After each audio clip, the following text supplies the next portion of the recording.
Hey everybody, welcome back to DBYT Podcast. I'm your host Taisha, and today we are talking about equality in relationships. So if that's something that interests you, make sure you stay tuned, and if not, we'll see you soon. Bite my tongue? Never. See, what they don't know is they're tuning in to DBYT Podcast, and I'm just discovering the world around me. Taisha, I love you. I feel like God is telling you to keep going. You quit on yourself, you really down bad. Tune in Wednesdays at 7 o'clock Eastern Time. So everybody wants to know the secret to a long-lasting, happy relationship. And to be honest, I want to say the key is equality. And that is just an umbrella term that has to be defined by both of the parties. So it is not really a fact of if you're in a monogamous or a polyamorous or an open relationship, a free relationship. You know, those are just different relationship styles that people do need to start discussing more of. And, you know, we don't really speak on it. So it's hard to just speak on something that you don't really know about. But if we do take the time, we'll see that every relationship is going to be different. And you know, that's okay.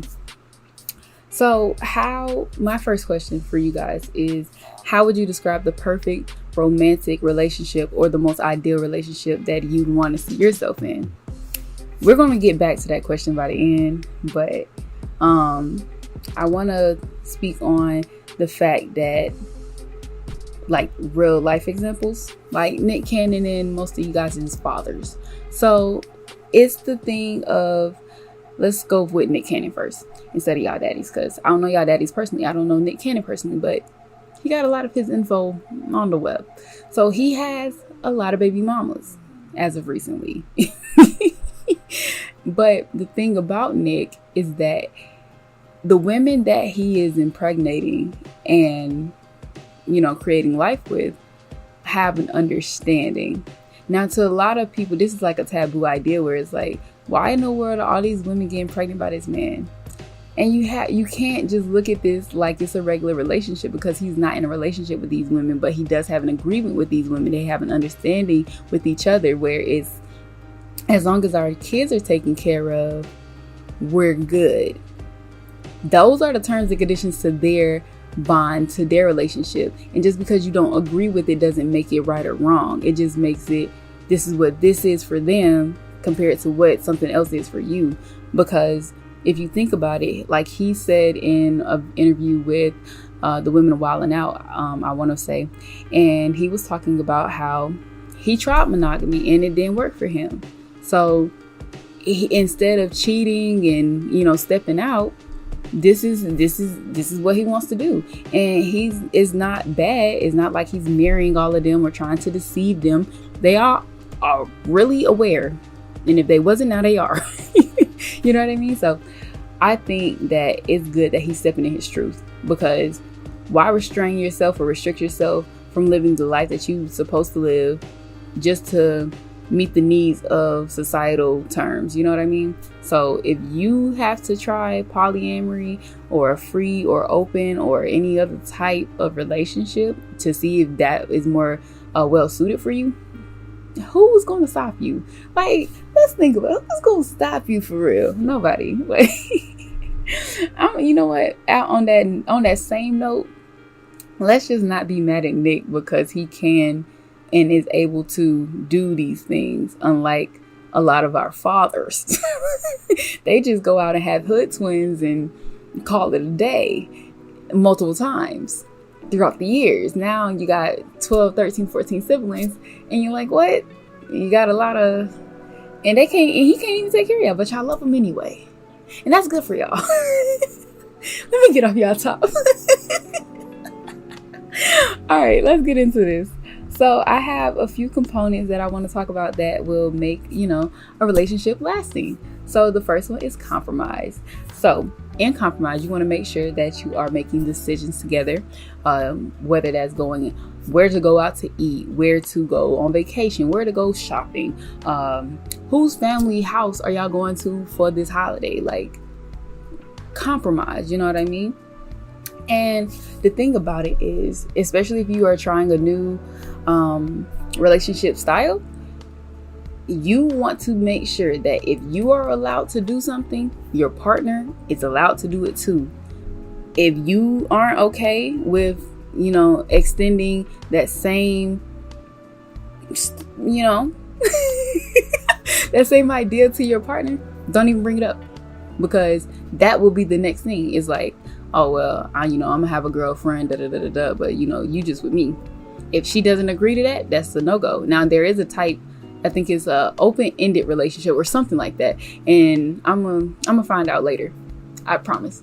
But basically that is basically one person is committed to that only one person, and then that other person is has the freedom to go date and do as they please, as long as that other person that they are monogamous with or supposedly monogamous with agrees to it. That's the key. Our next component would be respect. Respect to me may be different for you, but for me it includes giving somebody space to breathe. Like, we don't have to be together 24/7. You don't have to be all up in my business all the time. You don't have to be around me and my friends all the time. You don't have to be around me and my family all the time. Like, respect my space, and that's a thing for me. But to each his own. Another respect factor: stop trying to parent your partner. Be their partner. They're not looking for another mom, and if they are, you may want to reevaluate, because they already have a mother. You don't have to do that for them, or a father. You don't have to father these women. You don't. Like, look for somebody who is compatible with you. Like, come on, guys. You don't have to like everything that they do or say or are, but you as their partner should support them, especially if they're passionate about it. If they want to go out, make music, or they want to go paint pictures, or if they want to go do photography, videography, or something that's not necessarily a 9-to-5 or whatever, support them. Have talks with them. Make sure that they understand, like, hey, while you are pursuing your passion, please make sure that you have a consistent income, or, this is based off me, but make sure that you have stability as well to finance your passion, or to, make sure that I don't have to drain my pockets for the household, the kids, whatever we do, whatever we eat. And then on top of that, support your stuff, your expenses, And lastly, in this section, make sure you validate their feelings. There has been so many times where I have had to let people go in my life, whether it was friendship, relationship, it don't really matter, where people thought they knew me better than I knew myself. And when I tried to explain to them how I was feeling, it was like, oh, I hear you. And then they just push it to the side, like everything that I just said didn't matter. So in the end game, they end up getting left because they couldn't get right. And did I feel bad? Absolutely not, because of the fact that I give so many chances in the past that you should have had the common sense to say, hey, she's telling me this for a reason. Maybe I should look inside myself and try to fix what she's telling me. They never thought I would leave. I left. This has happened on multiple occasions with multiple people, because people take the things that I say lightly, but then they end up trying to come back. How that work? I don't know. Going to the next one is upholding what you signed up for. And when I say that, I'm talking about the relationship. All in all, you signed up to be in a relationship. Make sure you can uphold that lifestyle and that energy for that person. So be honest with them and update the terms and conditions as you need to throughout your relationship, because every day is a different day, and you won't always, be that same person that you were 2 years ago, 3 years ago, 10 years ago. Everybody's always evolving, and I think that people forget that when they get into a relationship. Just because you get into a relationship does not mean that all of a sudden you are stopping your development and your growth, and you don't care about anything else but this person. That's not how relationships should work, in my opinion. It's just not. If I stop doing what I have to do. If I cannot grow while I'm with you, that means you're a hindrance. I'm trying to live my best life and you slowing me down. That's not going to work for me. But anyways, make sure that nobody is over the other. Nobody should be feeling like they're small in your relationship. It's a bad feeling. It sucks. It sucks to be like in love or to love somebody, and every time they speak to you, they either belittling you or they making you feel like everything that you say really doesn't matter. So make sure that's just stay level-headed is what I'm saying. Stay on the level, and if you go up, bring them up. If you see they're up, you strive to go with them. So it's a force, you know what I mean? Just keep that in mind. Okay, so another thing would be appreciation. So do things to show that you care. If they tell you how they feel and you go out and, like, for example, if they say, hey babe, lately I've been feeling like you're not listening to me. Sometimes I need you to tell me things so I can feel good about myself because my love language is X, Y, and Z. Or, babe, I need you to hug me a little bit more. I feel like when you don't really like me like that. And you start doing those little small things that they're asking you, because it's not big. It's not hard to be like, I can do this for you. Because everything isn't about self when you're in a relationship. Yes, you want to be individuals, but you also have to realize that you're committing to a person who is asking you to do small things. Can you help me around the house? Can I get a few more kisses before you go? Can you listen to me? Can you tell me that you love me sometime? Just so I can hear it, just so I can feel good about myself, just so I can feel comfortable in knowing that we are good, like we're fine. I don't want to have to stress about that. I don't want to have to feel like, oh, if he's not holding my hand, he must be attracted to somebody else. He must not like me anymore. All you gotta, it's so simple, guys. Just do it. Like, y'all do all this other stuff, but can't satisfy your partner for real because y'all so selfish. Stop being selfish. Just do it. Unless it's crazy, but I should have put that on mute. That's my fault. I'm going to do that now. Anyways, the next thing would be to listen to their problems, even if it doesn't make sense to you. That going back to the appreciation and things. But yeah, practice openness.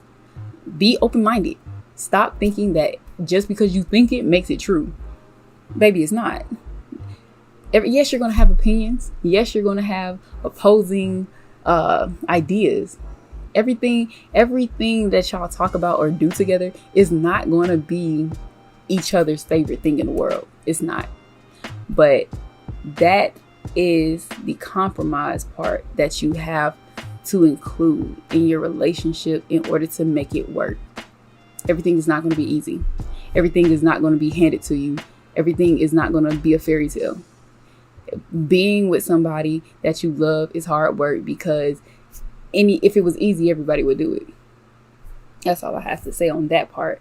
Now, in regards to listening to people, even if it doesn't make sense, let the petty stuff go. If y'all arguing all the time, why? Let's dive into it. What's the root of the problem? Like, you can solve so many things by just sitting back and expressing yourself and actually taking in the information that people are giving you. Like, they're literally sometimes pleading to you, like, just listen to me. Like, and it'd be so simple. This is a great one. Stop thinking that every time somebody expresses themselves to you that they are attacking you. This is a personal thing to me because I am that way. I am trying so hard to stop doing that. It's annoying to people, and I realize that. Like, I take things so personally, it's not even funny. Like, somebody could be joking with me, and I'm such a literal person, and in some cases I'm very serious, that I don't even realize, I don't make that connection, like they're just joking. That's a thing I have to work on for myself. And once I can get that, I think I'll be good to go. But I am very much guilty of performing that task right there. I'd be quick to snap. I gotta really stop doing that. But if y'all doing the same thing, practice. Because practice make perfect, baby. Lastly, my last little doo-wop or wop bamboo is teamwork. You guys have to communicate. You have to be able to say, hey, this is the game plan. Do you agree with it? Do you see anything that could enhance this experience? Do you see anything that can make it better? Like, what is your opinion on it? Include them. Make sure that they feel seen. Make sure they feel heard for real. So, in conclusion, what are some qualities or standards that you do implement into your own relationship that make it work? And also, that's one question I wanted y'all to answer. And the one from the beginning where I was talking about how would you describe the perfect romantic relationship or the most ideal relationship that you want to see yourself in? They kind of sound the same. They kind of are the same. But I want you to answer it. I want some I forgot the word. Interaction. There we go. Interaction. So yeah, that's all I have for you guys today. I am Taisha, and I promise I won't bite my tongue. I will see y'all next time. And yeah, bye.